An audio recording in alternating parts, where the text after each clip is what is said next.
안녕하세요. 오늘 뒷다이브에서는 여러분이 보내주신 아주 흥미로운 자료를 좀 파헤쳐 보려고 합니다. 네, 안녕하세요. 한 투자자분이 직접 분석하신 내용인데요. 객관적인 데이터만 보는 게 아니라 어떻게 자신만의 확신, 뭐랄까 이분 표현으로는 용단이죠. 아, 용단. 네, 이 용단에 기반해서 투자 결정을 내리는가 이런 고민이 담겨 있어요. 특히 파이 네트워크라고 하죠. 네네. 이 암호화폐의 미래 가치를 예측하는 아주 독특한 방법론을 쓰셨더라고요. 맞습니다. 이 자료를 보면 시장 예측이라는 게 본질적으로 참 어렵다. 이걸 일단 인정하고 들어가요. 네, 그렇죠. 그러면서도 결국엔 자기 나름의 철저한 분석, 그리고 리서치를 통해서 내리는 과감한 결정, 그 용단이 중요하다. 이걸 강조하고 있거든요. 과거 데이터나 차트가 미래를 그대로 보여주는 건 아니라는 전제하에 이분만의 분석 틀을 만들어가는 그 과정 자체가 좀 흥미로웠습니다. 맞아요. 그래서 오늘 저희의 미션은 이 독특한 분석 논리의 핵심을 좀 들여다보고 또 이게 여러분의 투자 관점에는 어떤 생각거리를 던져주는지 그걸 알아보는 거죠. 네, 좋습니다. 바로 시작해 볼까요? 좋습니다. 먼저 이 투자자분은요, 투자가 물론 객관적인 데이터를 활용하긴 하지만 본질적으로 미래 예측은 거의 불가능에 가깝다. 그렇죠. 그리고 우리 자신의 어떤 인지 편향에 영향을 많이 받는다. 이렇게 보고 있어요. 네, 과거 차트라는 건 뭐 말 그대로 그냥 과거 기록일 뿐이지 미래 청사진은 절대 아니라는 거죠. 맞습니다. 뭐 레이달리어의 빅사이클 같은 거시적인 패턴 분석 같은 것도 있잖아요. 네네. 그런 것조차 과거에 이랬으니까 이번에도 꼭 이럴 것이다. 이렇게 100% 단정 지을 수는 없다는 거예요. 그렇죠. 결국 시장 참여자들의 심리, 뭐 탐욕이나 공포 같은 것들이 차트를 만들어가는 거지 그 차트 자체가 미래 가치를 딱 보장해 주는 건 아니다. 이런 지적이죠. 그래서 무조건 오른다, 100%다 이렇게 외치는 사람들은 좀 경계해야 한다. 이런 말씀도 하시더라고요. 네, 맞아요. 결국 투자는 뭐랄까 수많은 정보를 내가 직접 학습하고 소화해서 나만의 관점을 세우고 네. 그리고 그 결과에 대해서는 내가 책임을 지는 그런 용단의 과정이다 이렇게 보는 거죠. 그래서 이제 단기 투자에 대해서는 꽤 회의적이세요. 그래요? 네. 뭐 기술적 분석으로 잠깐 수익을 낼 수는 있겠지만 그 심리적 압박감이나 수수료, 세금 이런 거 다 고려하면 네네. 그걸로 인생을 바꿀 만한 진짜 큰 부를 얻기는 확률적으로 너무 낮다. 이렇게 보시더라고요. 현실적인 지적이네요. 네. 혹시 운 좋게 진짜 큰 수익을 얻었다. 그러면 차라리 그냥 시장을 떠나는 게 나을 수도 있다. 뭐 이런 조언까지 덧붙이고요. 허허, 네. 자, 그럼 이런 투자 철학을 가지고 이분이 주목하는 자산, 본인 표현으로는 W, 찾고자 하는 것이라고 했죠? 네, W. 그게 바로 파이 네트워크라는 겁니다. 여기서부터 아주 흥미로운 분석이 시작돼요. 맞아요. 진짜 무슨 물리학의 통일장 이론처럼요. 거시경제 지표랑 파이 네트워크 내부의 미시적 요인을 막 결합해요. 네, 통합하려는 시도죠. 그래서 미래 가격을 예측하려고 하시는데 근데 중요한 건 본인 스스로도 이건 지극히 주관적인 계산이다 라고 분명히 못 받고 있다는 점. 그 점은 명확히 해야죠. 네, 이걸 꼭 염두에 두고 들어주시면 좋겠습니다. 그렇죠. 일단 거시적인 관점부터 보면 비교 대상을 세 가지로 잡습니다. 비트코인, 이걸 디지털 금으로 보고요. 네. 그리고 실제 금, 또 전 세계 통화량, M2라고 하죠. 이 세 가지를 비교해요. 구체적인 수치도 제시했던데요. 네.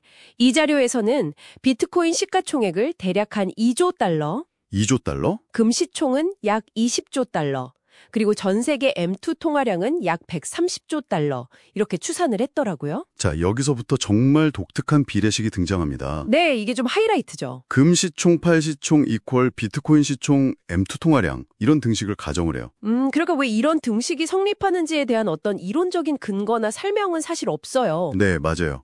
그냥 이 투자자분의 주관적인 가설, 뭐 직관 이렇게 봐야 할 것 같아요. 그렇죠.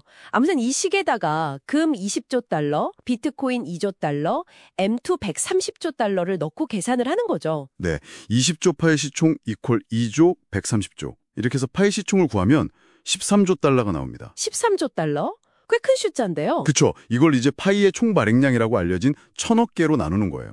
그러면 개당 130달러라는 가격이 딱 떨어지죠. 130달러? 네, 이걸 2030년경의 예상 가격이다 이렇게 제시하고 있습니다. 와, 상당히 대담한 예측입니다. 자, 다음은 이제 파이 생태계 내부를 들여다보는 미시적 관점으로 넘어가죠. 네. N계수라는 자체적인 지표를 만드셨어요.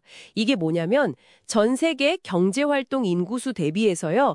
파이 네트워크에서 KYC, 그러니까 신원 인증을 받은 사용자 수, 네, KYC 인증자. 그리고 KYB, 기업 인증이죠. 이 KYB 인증 기업과 관련된 사용자 수를 합친 비율입니다. 아, 그렇군요. 이것도 구체적인 숫자로 좀 제시했죠. 네, 전 세계 경제 인구를 약 37억 명으로 잡고요. 37억? 현재 KYC 인증자는 약 2천만 명, 그리고 KYB 인증 기업과 연관될 수 있는 잠재적 사용자를 한 2억 1천만 명 정도로 추산해요. 2억 1천만 명?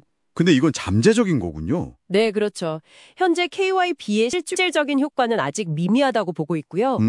그래서 이 N계수를 바탕으로 현재 파이의 적정 가격 범위를 추정하는데 그 범위가 0.7달러에서 8달러 사이다. 이렇게 나와요. 0.7달러에서 8달러. 꽤 넓은 범위네요. 이게 어떻게 나온 거죠? 그러니까 KYC 인증자 2천만 명만 고려하면 0.7달러 정도가 나오고 네. KYB 관련 잠재 사용자 2억 1천만 명까지 포함하면 8달러까지 올라간다. 이런 계산인데 근데 정확히 어떻게 N개수가 이 가격이랑 연결되는지는 맞아요. 그 구체적인 계산 과정은 이 자료에 명시되어 있진 않습니다. 이것도 역시 좀 주관적인 부분이네요. 그렇죠. 이 분석의 주관성을 보여주는 또 다른 부분이죠. 다만 이 투자자의 핵심 논리는 이거예요.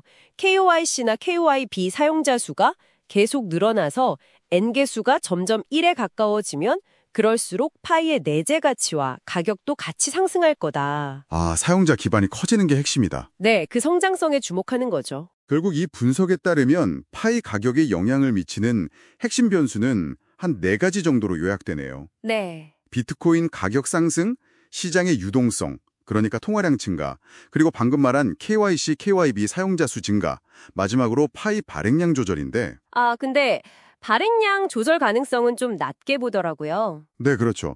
1000억 개면 충분히 많은 양이라 굳이 소각하거나 할 필요는 없을 것 같다. 뭐 이런 의견이고요. 네. 그래서 결론적으로 보면 이 투자자분의 지극히 주관적인 분석에 따른 파이의 현재 가치 추정 범위는 0.7달러에서 8달러 사이. 네, 현재는 그 정도. 그리고 2030년쯤에는 최소 130달러.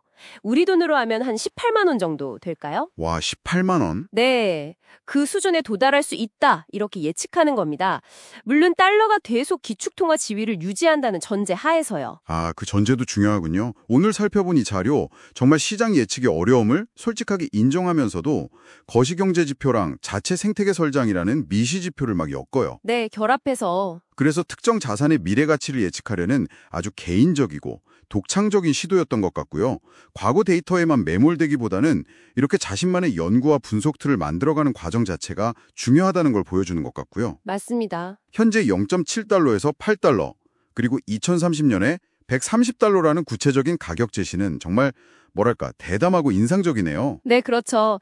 물론 다시 한번 강조하지만 이 분석 과정에서 사용된 여러 가정들, 특히 아까 그 비례식 있잖아요. 네, 금 시총, 파이 시총, 비트코인 시총, M2 통화량. 네, 그 비례식의 타당성이라든지 아니면 N개수랑 가격을 연결하는 그 논리의 구체성 같은 것들은 이건 듣는 여러분께서 직접 비판적으로 검토하고 판단하셔야 할 부분입니다. 맞아요. 어디까지나 이 분석가의 주관적인 용단의 결과물이라는 점 잊지 말아야겠죠. 네, 그게 중요합니다. 중요한 건 이런 분석 과정을 보면서 나라면 어떻게 분석하고 판단할까? 이렇게 자신만의 투자 원칙과 관점을 세워보려는 노력이 아닐까 싶어요. 그렇죠. 그 과정 자체가 의미 있죠. 이 분석가분이 다음에는 스테이블 코인이랑 그레이트 리셋, 심지어 음모론에 대한 자신만의 관점도 한번 풀어놓겠다. 이렇게 예고를 했거든요. 흥미로운데요? 네.